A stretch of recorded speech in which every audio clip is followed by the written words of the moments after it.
యేసే పరిష్కారము అనుదిన Bible study కార్యక్రమం ప్రేక్షకులందరికీ యేసుక్రీస్తు వారి కృపగల నామమున వందనాలు. ప్రభువునందు ప్రియ దేవుని బిడ్డలారా, నేటి దినము డాక్టర్ కారుపాటి శ్యామ్ సాగర్ గారి ద్వారా బైబిల్ స్టడీలోని వాక్య ధ్యానమును సమూయేలు 2వ గ్రంథము నుండి ధ్యానం చేసుకుందాం. మీరందరూ సిద్ధపడి ఉంటే డాక్టర్ కారుపాటి శ్యామ్ సాగర్ గారు ప్రార్థన చేసి ఈ దినపు వాక్య పరిచర్య చేస్తారు. ప్రభువునందు ప్రియ దేవుని బిడ్డలారా, ఈ రాత్రి కాలపు వాక్య భాగం కొరకు సహకారాన్ని ఇస్తున్న కుటుంబం గుడివాక లంక వాస్తవ్యులు సైదు విజయమ్మ సాల్మన్ రాజు గారు, కుమార్తెలు మేరీ ఝాన్సీ, కరుణప్రియ, షైని, కుమారులు చందు, దినేష్, విన్ని, తల్లిదండ్రులు ఏడుకొండలు గారు, పెద్దింట్లమ్మ గారు సహకారం ఇస్తున్నారు. విజయమ్మ గారికి, సాల్మన్ రాజు గారికి కృతజ్ఞతలు. వీరి కుటుంబ సభ్యులను ప్రభువు ఆశీర్వదించినట్లు ప్రార్థన చేసుకుందాం. మమ్మల్ని మిక్కిలిగా ప్రేమిస్తున్న మా ప్రభు మీకు వందనాలు. ఈ రాత్రి వాక్యోపదేశానికి సహకారం ఇచ్చిన విజయమ్మ గారిని, కుటుంబాన్ని దీవించమని ప్రార్థన చేస్తున్నాము. ప్రభు, ఈ సమయంలో వాక్యం వింటున్న ప్రతి ఒక్కరితో మీరే మాట్లాడండి. మీ లేఖనంలో నుండి మాతో ప్రభు మీ కృప ద్వారా మాట్లాడండి. ప్రతి ఒక్కరం రూపాంతరం చెందేట్లుగా సహాయం చేయండి. మా రక్షకుడైన యేసు ప్రభు పేరిట అడుగుచున్నాము తండ్రి, ఆమెన్. ప్రభువునందు ప్రియ దేవుని బిడ్డలారా, దయచేసి మీ పరిశుద్ధ బైబిల్ గ్రంథాన్ని తెరవండి. సమూయేలు 2వ గ్రంథము 9వ అధ్యాయము 6వ వచనము నుండి వాక్యాన్ని గమనించండి. దావీదు యోనాతానును బట్టి సౌలు కుటుంబంలో ఎవరైనా ఉన్నారా, వారికి ప్రత్యుపకారం చేయాలి అని ఆశపడ్డాడు. వెంటనే విచారణ చేశాడు. సీబా అనేటువంటి వ్యక్తి యోనాతాను కుమారుడైన మెఫీబోషెతు యొక్క సమాచారం అందించాడు. మాకీరు ఇంట లొదేబారులో మెఫీబోషెతు కుంటివాడుగా ఉన్నాడు అనే విషయాన్ని దావీదుకు సీబా తెలిపాడు. వెంటనే దావీదు తన మనుషులను పంపి లొదేబారులో ఉన్న మెఫీబోషెతును తన రాజనగరికి రప్పించాడు. ఆ తదుపరి 6వ వచనం చదువుకుందాం. సౌలు కుమారుడైన యోనాతానునకు పుట్టిన మెఫీబోషెతు దావీదునొద్దకు వచ్చి సాగిలపడి నమస్కారము చేయగా, దావీదు మెఫీబోషెతు అని అతనిని పిలిచినప్పుడు అతడు, చిత్తము నీ దాసుడనైన నేను ఉన్నాను అనెను. ఇక్కడ ఈ వచనం చదువుతున్నప్పుడు ఒక తలంపు మీతో చెప్పాలి అని ఆశపడుతున్నాను. దావీదు సౌలుతో మాట్లాడినప్పుడు నీ దాసుడనైన నేను అని మాట్లాడాడు. అదే దావీదు ఇప్పుడు రాజుగా ఉన్నాడు, చక్రవర్తిగా ఉన్నాడు. ఆ సౌలు కుటుంబంలో నుంచే ఈ వ్యక్తి మెఫీబోషెతు దావీదునకు ప్రత్యుత్తరం ఇస్తూ నీ దాసుడునైనా నేను ఉన్నాను అంటున్నాడు. 2 విషయాలు గుర్తించాలి. ఒకటి, రాజరికం యొక్క ఆధిక్యత, divine authority or divine gift of kingdom and kingship. రాజ్యము, రాజ్యాధికారము దేవుని చేత ఇవ్వబడిన వ్యక్తిని గౌరవించాలి. అందుకు ప్రభువు అని పిలిచాడు. రెండవది, పాపములో కొనసాగిన సౌలు కుటుంబం సంతానం తనకంటే తక్కువ స్థితిలో ఉన్నవానికి ఇంకా తక్కువ స్థితిలో ఉన్నవానిగా మారాడు. దావీదు యొక్క దీనత్వం కంటే, దావీదు యొక్క చిన్నతనం కంటే ఇంకా ఎక్కువైన రీతిలో తగ్గించబడిన వానిగా అయిపోయాడు మెఫీబోషెతు. ఈ 2 విషయాలు మనం గుర్తుపెట్టుకోవాలి. ప్రియా దేవుని బిడ్డలారా, దావీదు నీ దాసుడనైన నేను మెఫీబోషెతు నువ్వు ఉన్నాను అనగా నువ్వు భయపడవద్దు అన్నాడు. కానీ సౌలు అలా అనలేదు. సౌలునకు దావీదునకు వ్యత్యాసం చూడండి. సౌలు అవిశ్వాసి వలె జీవించాడు. దైవిక మనస్తత్వం అతనిలో లేదు. దైవ సంబంధమైన ప్రేమ అతనిలో జాలి లేదు.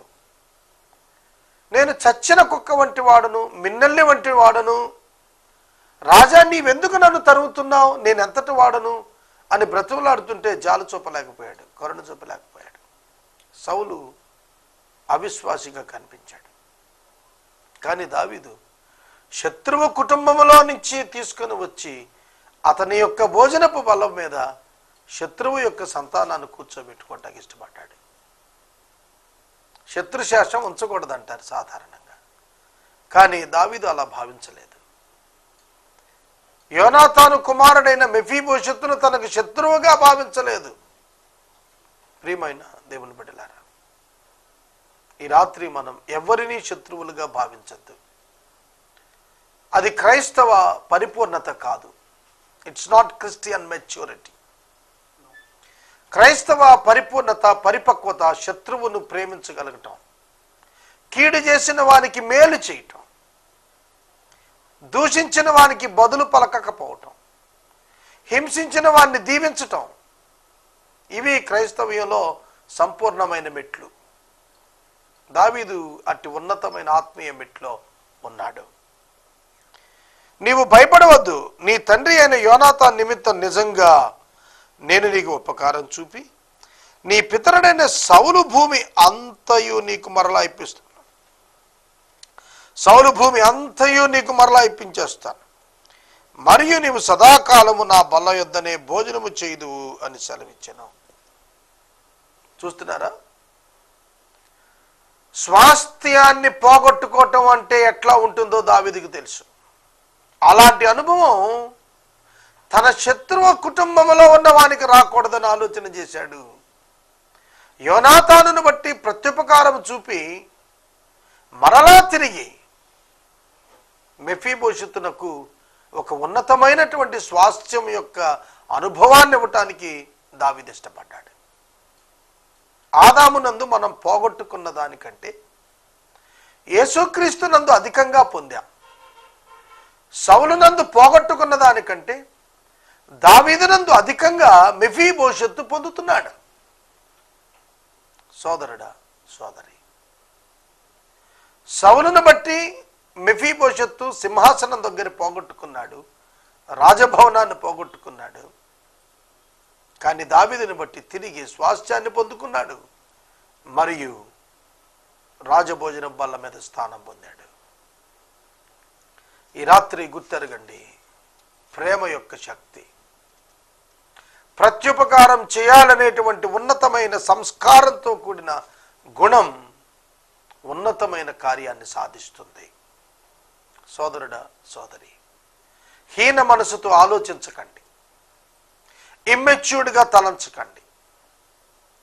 స్పిరిచువల్ ఇమ్మెచ్యూరిటీ క్రైస్తవునికి నష్టం.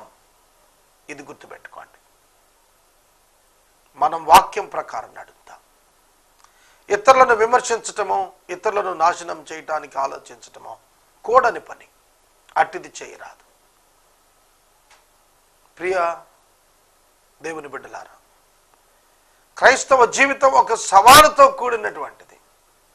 ఈ భూమి మీద మనం విశ్వాసంతో జీవించదలచినప్పుడు ఒక ఉన్నతమైనటువంటి ఆధ్యాత్మిక పోరాటంలో ఉన్నాం, ఆత్మ సంబంధమైన పోరాటంలో ఉన్నాం. ఇది ఎన్నడూ కూడా మరువవద్దని మనవి చేస్తూ ఉన్నాను. తరువాత అతడు నమస్కరించి అంటున్నాడు, చచ్చిన కుక్క వంటి వాడనైన నా ఎడల నీవు దయ చూపుటకు నీ దాసుడు నేను ఎంతటి వాడను. మెఫీబోషెతు స్టేట్మెంట్ చూడండి. నేను రాజకుమారుణ్ణి, సౌలు వారసుణ్ణి అని అంటం లేదు ఇక్కడ.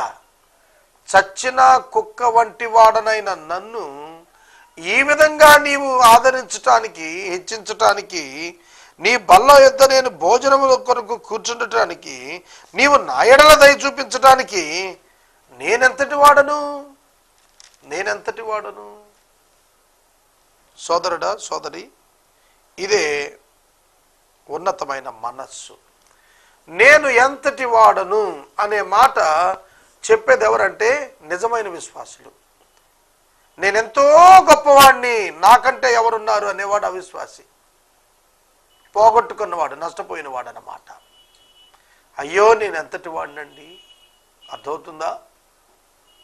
యెషయా గ్రంథం 6వ అధ్యాయంలో దేవుని యొక్క దర్శనాన్ని చూశాడు యెషయా భక్తుడు. మొదటి 5 అధ్యాయంలో కూడా దోషభరితమైన జనమా, చెరుపు చేయి పిల్లలారా అని ఇశ్రాయేలీయులకు తీర్పు తీర్చేశాడు, తిడుతూ వచ్చాడు. కానీ 6వ అధ్యాయంకి వచ్చేటప్పటికి దేవుని దర్శనం చూశాడు. దేవుని దర్శనం చూసిన తర్వాత తనను తాను చూసుకుని అంటున్నాడు, అయ్యో నేను ఎంత దౌర్భాగ్యుడను, అపవిత్రమైన పెదవులు కలిగిన వాడిని అని అన్నాడు. దేవునిని గుర్చినటువంటి ఉన్నతమైనటువంటి దర్శనం, అవగాహన మీలో వచ్చే కొలది మీరు మాట్లాడే మాట ఏమిటంటే, అయ్యో నేను ఎంతటి వాడను, నేను చాలా అల్పుడను.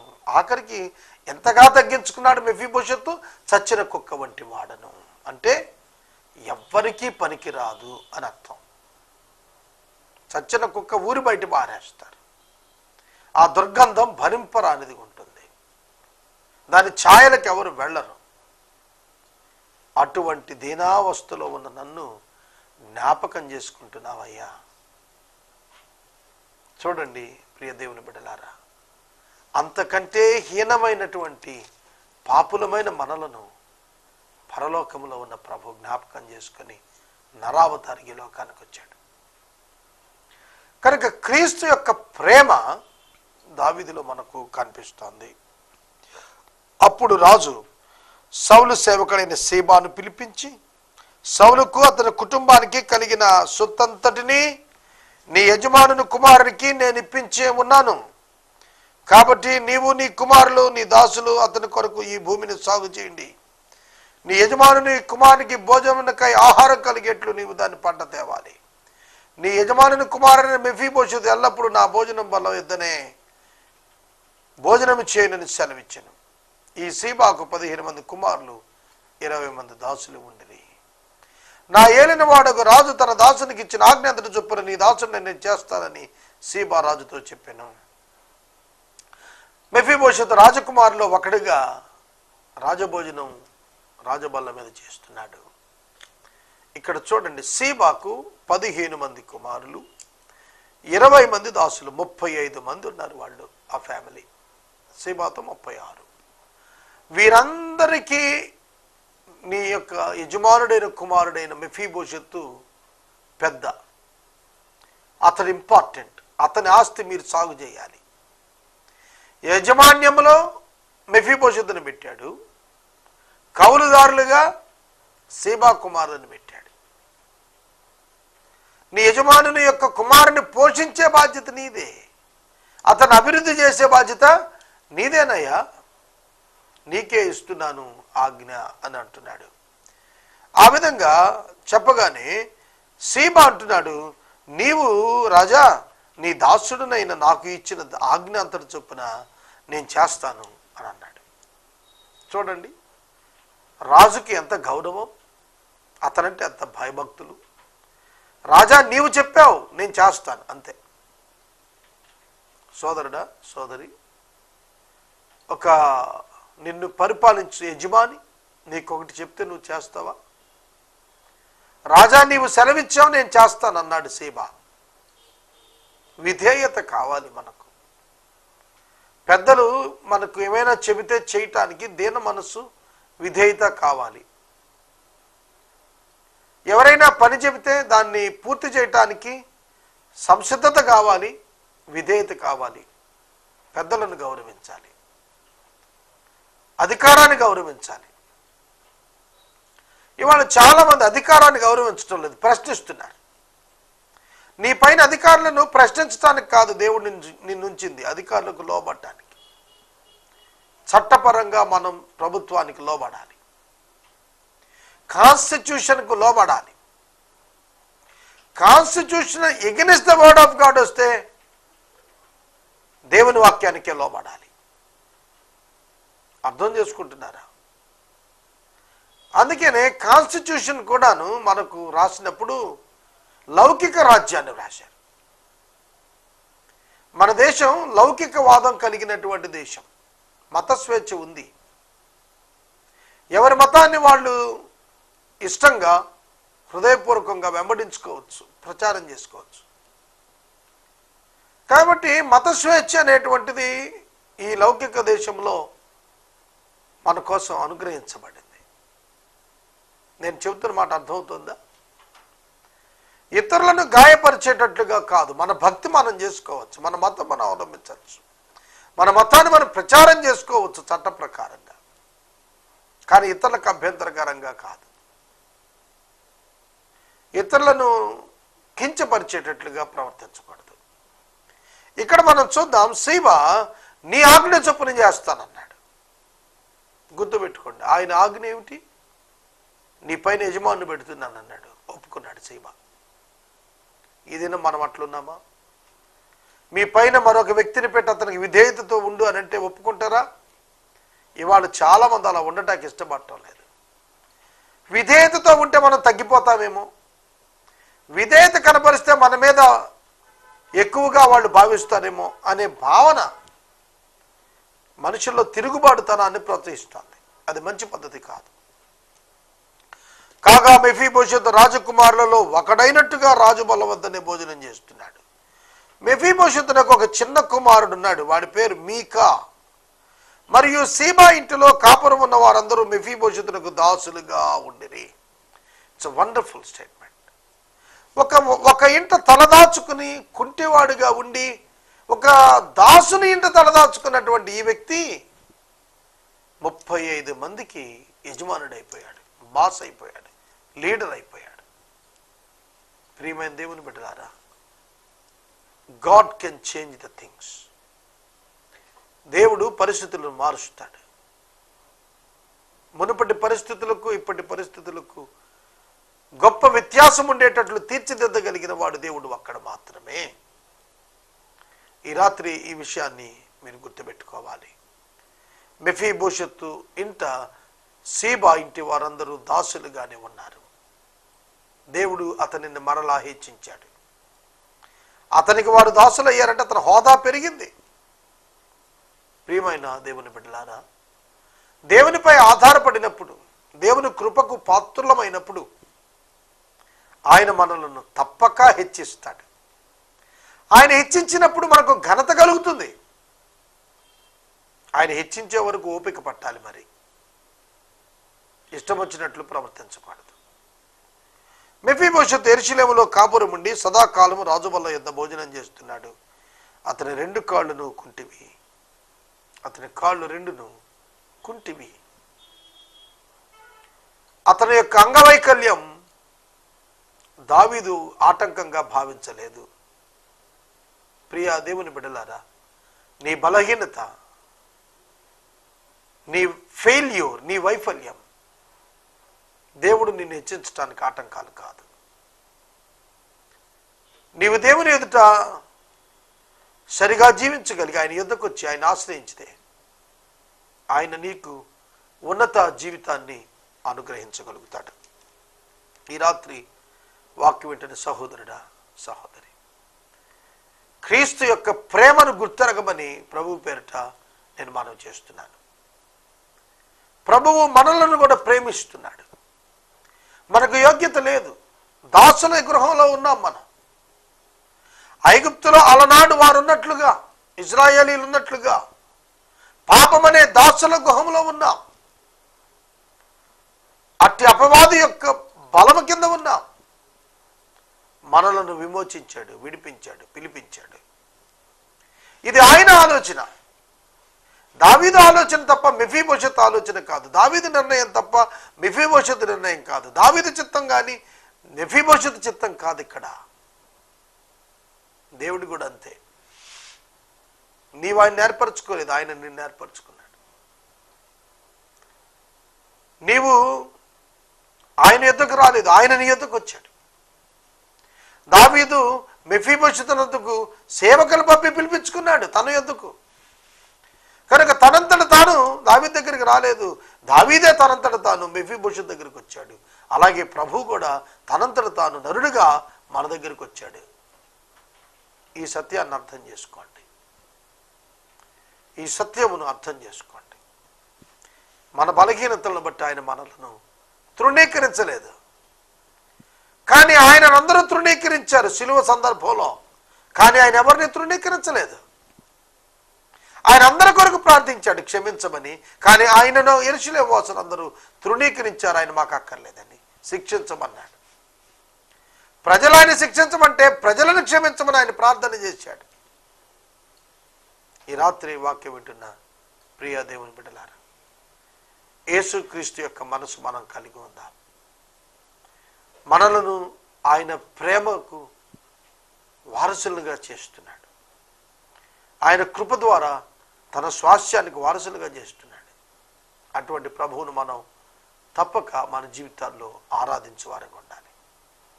కృతజ్ఞత కలిగిన వారంగా ఉండాలి.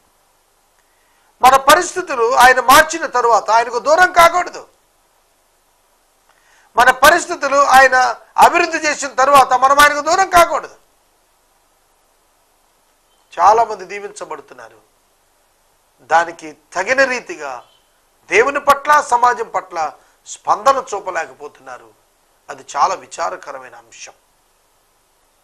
ఈ రాత్రి వాక్యం వింటున్న సహోదరుడా, సహోదరి, దావీదు వలె మనము కూడా శత్రువు కదా అని విడిచిపెట్టగా యోనాతానును బట్టి దావీదు కృప చూపించినట్లుగా మనం కూడా యేసుక్రీస్తు ప్రభు మనకు కృప చూపించాడు కనుక మనం కూడా కృప అవసరమైన వారి పట్ల, దయ అవసరమైన పట్ల, జాలి అవసరమైన వారి పట్ల స్పందిద్దాం. ఈ రాత్రికాలం వాక్యం ఉంటున్న సహోదరుడా, సహోదరి, 9వ అధ్యాయంలో మనం ఒక్క మాట గ్రహించి ముగించుదాం. రాజకుమారులలో ఒకడైనట్టుగా. వాస్తవంగా ఇతడు రాజకుమారుడు కాడు. సౌలు కుటుంబం తీసివేయబడింది. అయినప్పటికీ రాజకుమారులో ఒకటిగా భావించబడ్డాడు. He was positioned. అతడికి పొజిషన్ ఇవ్వబడింది, స్థానం కల్పించబడింది. మనకు కూడా అంతే. యోహాను సువార్త 14వ అధ్యాయంలో ప్రభువు చెబుతున్నాడు, నేనుండు స్థలమును మీరును ఉండులాగా నేను మరలా వచ్చి మిమ్మల్ని తీసుకుని వెళ్తాను, మీ కొరకు స్థలం సిద్ధపరుస్తున్నాను. అవును, ఆయన మనకు పొజిషన్ ఇవ్వటానికి ఇష్టపడుతున్నాడు. సోదరుడా, సోదరి, ఆయన మనకు స్థానాన్ని ఇవ్వటానికి ఇష్టపడుతున్నాడు. ఆయన చెంత స్థలాన్ని ఇవ్వటానికి ఇష్టపడుతున్నాడు. ఆయనకు నీ హృదయంలో స్థలాన్ని ఇవ్వటానికి నీవు ఇష్టపడుతున్నావా? నీ హృదయాన్ని ఆయనకి ఇచ్చినట్లయితే ఆయన రాజ్యంలో నీకు స్థలం ఇవ్వటానికి ఆయన ఇష్టపడుతున్నాడు. మొదట మనలను మనం ప్రభువుకు సమర్పించుకుందాం. ఆయన మనలను ఉన్నత స్థానానికి చేరుస్తాడు. ఈ లోకంలో మనము దేవుని గుర్తిరిగినప్పుడు, దేవుని గురించిన అవగాహన పెరిగే కొలది, ఆయన వాక్యముతో మనం నడిచే కొలది ఉన్నతమైన బహుమానం ఈ భూమి మీద మనం అనుభవిస్తాం. లోకాన్ని జయించిన వారంగా ఉంటాం, పాపమును జయించిన వారంగా ఉంటాం. హృదయంలో శాంతి సమాధానాలు కలిగి ఉంటాం, జీవితంలో వెలుగు కలిగి ఉంటాం, అనేకులకు ఆదరణకరంగా ఉంటాం. అటువంటి ఉన్నతమైన స్థితిలోనికి మనం నడిపించబడాలి.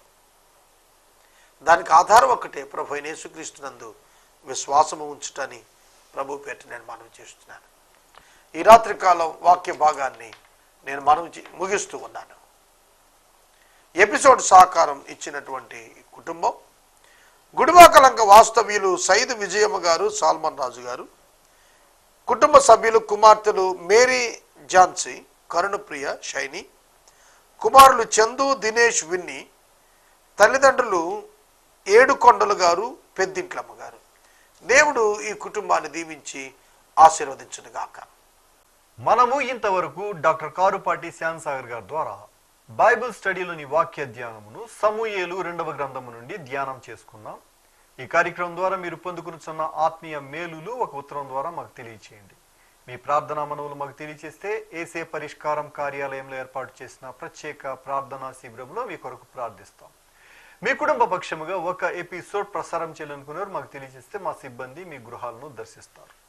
ముగింపు ప్రార్థన ఆశీర్వాదాలతో ఈ కార్యక్రమాన్ని ముగించుకుందాం. ప్రభువునందు ప్రియ దేవుని బిడ్డలారా, యేసే పరిష్కారం కార్యక్రమం ఆదికాండం మొదలు ఎపిసోడ్స్ అన్నీ కూడా ఇంటర్నెట్లో యూట్యూబ్లో యేసే పరిష్కారం అనే పేరిట అప్లోడ్ చేస్తూ ఉన్నాం. అలాగే ఫేస్బుక్లో ఏ దినం యొక్క ప్రసంగం ఆ తరువాత దినం అప్లోడ్ చేస్తున్నాం. ఒకవేళ మీ ప్రాంతాల్లో విద్యుత్ పోయినా, ఆ దినం మీరు వేరే ఊరిలో ఉన్నా, మీరు నెట్ ద్వారా ఇంటర్నెట్ ద్వారా ఉచితంగా వాక్యాన్ని వినవచ్చు. ఈ వసతిని వినియోగించుకోవాలని ప్రభు పేరిట నేను మనవి చేస్తున్నాను. అలాగే పరిచర్య నూతన స్థలాల్లో ప్రారంభించడానికి కూడా ఆశపడుతున్నాను. ప్రార్థన చేయమని కోరుతూ ఉన్నాను. ఎపిసోడ్ సహకారం ఇచ్చిన విజయమ్మ, సాల్మన్ రాజు గారి కొరకు ప్రార్థించమని నేను మనవి చేస్తున్నాను. ప్రార్థన. మమ్మను మిక్కిలిగా ప్రేమిస్తున్న మా తండ్రి, మీకు వందనాలు. విజయమ్మ గారి కొరకు, సాల్మన్ గారి కొరకు వందనాలు. వారి కుటుంబాన్ని దీవించండి. ఎపిసోడ్ సహకారాలను పంపించండి. ఈ రాత్రి వాక్యం విన్న ప్రజలను దీవించండి ప్రభు. ఈ సమయంలో ప్రత్యేకంగా నెట్ ద్వారా కూడా ప్రజలు సమయమనక అసమయమనక దేవుని యొక్క వాక్యాన్ని విరివిగా వినుటకు సహాయం చేయమని ప్రార్థిస్తున్నాం. మా రక్షకుడైన యేసయ్య ద్వారా అడుగుతున్నాం తండ్రి, ఆమేన్.